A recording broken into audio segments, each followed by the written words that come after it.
Oi, pessoal, tudo bem? Eu sou Ana Clara Lambert e você está assistindo o quadro Histórias que Impactam do podcast 1818. Hoje eu vou trazer um assunto muito legal para vocês, que é um dos grandes ícones da cultura pop, que eu tenho certeza que você já viu essa imagem várias e várias vezes na sua vida. E hoje eu vou contar um pouquinho da história, algumas curiosidades, alguns fatos que tem nessa imagem e que talvez você não saiba. Bom, de que eu estou falando? Eu estou falando da Grande Onda de Kanagawa. Esse é um quadro que eu vou colocar aqui na tela para vocês poderem ver. É muito difícil uma pessoa que não reconheça essa imagem. Então, assim, até porque essa imagem já foi reproduzida várias e várias vezes em outras pinturas, outras artes, em cartões postais, em camisetas, em várias coisinhas, vários cacarecos e até mesmo em tatuagens.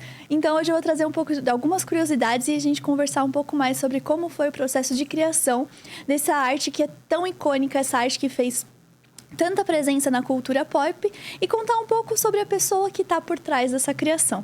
Bom, então vamos lá às curiosidades sobre esse quadro. Ela foi criada há mais de 190 anos atrás por uma pessoa chamada Katsushika Okuzai. E ele é um artista japonês que fazia esse trabalho com grafuras. Então, na época, até essa arte não foi nem tanto valorizada assim, porque ela seria facilmente reproduzida. É um tipo de arte que ela foi pensada para ser, de fato, reproduzida com várias versões. E, na época, isso não foi tão valorizado pela facilidade com que ela poderia ser reproduzida em vários outros tipos de formatos, em vários outros tipos de papel, inclusive. Então, era uma arte muito comercial. Então, isso foi um fato que, na época, desvalorizou. Mas hoje, quando a gente pensa no impacto positivo que ela teve, ou no impacto que ela teve dentro do mundo da arte, foi um ponto muito positivo, porque ela conseguiu ser reproduzida em vários lugares do mundo, ela conseguiu ser exportada para vários lugares, e isso fez com que a popularidade dela crescesse muito, mas a gente vai entrar um pouco mais nesse assunto mais para frente do vídeo. Eu acho que um dos fatos mais interessantes sobre esse quadro é que, de fato, o protagonista dessa imagem não era a onda. Por mais que hoje, quando a gente pensa e quando a gente visualiza, a primeira coisa que a gente vê é a onda, o protagonista, o personagem principal aí desse quadro, na verdade, era o Monte Fuji, que tem toda uma questão em relação à mitologia japonesa, o quanto o Monte Fuji tem uma importância não só da parte geográfica do Japão, mas também uma questão muito espiritual, uma questão de imponência, uma questão de força relacionada à mitologia japonesa. Então, na verdade, esse quadro, o protagonista dele é o Monte Fuji, que você vê aqui no canto superior da imagem, assim, e a onda, ela fazeria parte, como trazendo essa questão da força, a questão, até como uma forma de representar a força que o Monte Fuji tinha, que independente do que acontecesse, ele estaria ali firme. Claro que tem uma questão muito de metáforas em relação à imagem do Japão, a força que o Japão queria mostrar. E, inclusive, esse quadro, ele faz parte de vários outros quadros que foram feitos para retratar o Monte Fuji em diferentes situações, em diferentes períodos do ano. Então, eu não sei exatamente por que esse foi o mais famoso ou por que especificamente esse, com a onda, foi o que conquistou tantas pessoas, conquistou o mundo, porque se você for ver, existem vários quadros similares, vários quadros com a imagem muito parecida mesmo, que retratam essa mesma cena. O Monte Fuji cercado de algum tipo de intempérie da natureza, às vezes é neve, às vezes é mais uma jangada, uma pesca, um mar um pouco mais calmo, mas essa, de fato, foi a que mais ganhou o coração do público. Mas não foi sempre assim. Porque no Japão, a xilografura, ela não era considerada como arte. Ou se fosse arte, era uma arte muito barata. Para você ter noção, eles vendiam essas xilografuras do Monte Fuji e essas xilografuras que esse artista fazia por um valor mais ou menos eles chamam de 16 mons, que hoje seria como se fosse 2 pacotes de macarrão. Então era uma arte muito barata, uma arte muito popular. E por isso a elite, porque a gente sabe que a arte muitas vezes ela é controlada pela elite, e o que é considerado arte e o que não é considerado arte vai muito do crivo das pessoas que estão ali para decidir isso, né? Então, não era considerado uma arte pura, vamos dizer assim, japonesa, e ela não ganhou tanta visibilidade na época que ela foi lançada. Então, era uma arte muito barata, por isso que também chegou muito no público, porque as pessoas podiam comprar para ter na sua casa. Então, era uma arte muito acessível, uma arte muito do povo, e mesmo assim, para as elites, não era considerado aquele negócio, é só uma xilografura, entendeu?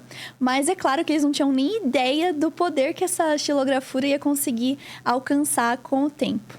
Esse processo de popularização desse quadro acabou demorando um pouco mais porque ele só foi sair do Japão 18 anos depois da morte do autor. E eu já vou falar um pouco mais sobre esse pintor mais pra frente, né? Esse autor um pouquinho mais pra frente, porque tem assuntos muito legais quando a gente se fala dessa figura, dessa personalidade que tá por trás dessas xilografuras. Mas é muito interessante saber que o Japão, naquele período, ele estava muito isolado culturalmente em relação ao resto do mundo. Ele estava num período muito fechado. Então, não se tinha essa exportação da cultura japonesa como a gente tem hoje. Hoje é muito fácil você ter acesso à cultura japonesa, não só pelos animes, mas também pela comida. Então, é muito mais fácil você ter acesso do que naquela época. O Japão era muito fechado culturalmente. Então, foi só muito tempo depois que, com uma exportação limitada dessa cultura, começou a acontecer. E aí, esse quadro começou a chegar no Ocidente. E a partir do momento que ele chegou no Ocidente, ele ganhou uma popularidade muito grande. Muitos autores e pintores na época começaram a ficar encantados pelaquela forma de se fazer arte, ou a forma como aquela onda, ela parece estar em movimento, mesmo estando estática, ou as cores que foram usadas. Então, ela teve um impacto muito grande na época, quando ela começou a chegar no Ocidente. Inclusive, o diretor do Museu Britânico, ele acredita que, na verdade, houve essa grande composição entre as duas artes, a arte que seria essencialmente japonesa, com uma arte que a gente estava mais acostumado aqui no Ocidente, e por isso que essa arte ficou tão fácil de ser digerida aqui no Ocidente, porque ela não era tão estranha. Porque quando a gente pensa numa arte um pouco mais tradicional japonesa, eles diziam que causaria um estranhamento maior do que esse movimento que foi feito por esse pintor, por esse autor. Então, ele vou aqui abrir aspas, né? Ele diz que não é de se estranhar que tenham gostado tanto dela quando ela veio para a Europa. Não era estranho, mas um parente exótico. Então, ele diz que no momento em que essa xilografura chegou no Ocidente, chegou na Europa, o movimento artístico que estava em ebulição ali na Europa tinha algumas similaridades. Principalmente o uso do azul, que eles falam que esse azul foi muito marcante, o tom de azul que ele usou na onda. Então, foi só um primo exótico, como ele diz aqui, um parente exótico, no sentido que ele trouxe algumas características, por mais que ele tenha sido feito muito tempo atrás, muito tempo antes de chegar, ele trouxe algumas características do momento que estava em ebulição na Europa. Por isso que foi tão fácil ele ter sido absorvido por esses grandes nomes na época, que eu vou falar mais pra frente, porque tem um quadro muito, muito famoso, talvez um dos quadros mais famosos por aí, quando você pensa em arte, que foi inspirado nesse, mas já falo sobre ele. Muitos historiadores de artes, eles acreditam que o fato de apresentação desse quadro para a sociedade artística na Europa foi na Feira Mundial de 1867 em Paris, e que nessa feira esse quadro seria apresentado e seria uma grande choque na época, porque a gente está falando de um período em que o movimento artístico que estava em vigor era o realismo. E quando você compara uma figura do realismo com esse quadro, você vai ver uma diferença muito grande. E aí teve um certo choque nessa época, porque eles falam assim, cara, como uma imagem tão simples, com um desenho, uma simplicidade, consegue expressar tanto, consegue trazer tanto movimento, tanto drama, tanto sentimento, com uma forma artística tão simples. Então, acredita-se que os pintores e os grandes nomes da arte na época começaram a falar, tá, talvez a gente consiga trazer todo esse sentimento sem usar as limitações que o realismo apresenta pra gente. Existe uma nova forma, uma nova simplicidade que também pode trazer grande força artística. E mais pra frente, um pintor que vai ser extremamente influenciado por esse quadro é nada mais, nada menos do que Van Gogh. E talvez o quadro que mais você perceba essa influência seja A Noite Estrelada, que é um dos quadros mais famosos do pintor. E assim, quando você começa a comparar os movimentos, o tom do azul, que eles chamam de azul prussiano, é de fato muito similar. Então, tem algumas características e dizem que esse quadro teria sido muito influenciado pela onda. Inclusive, existem provas disso porque em uma carta para o seu irmão, que escreveu em 1888, Van Gogh diz assim: a grande onda de Okuzai faz você gritar. Eu não sabia que algo poderia ser tão assustador com azul e verde. Mas no caso dele, com suas linhas, seu desenho, você diz a si mesmo, essas ondas são garras, o navio está preso nelas, dá para sentir. Então é muito legal ver o impacto que teve e o quanto um artista ali que começou e fez algo e o impacto que teve mundialmente, porque você consegue imaginar um mundo que não tinha sido pintado a Noite Estrelada do Van Gogh?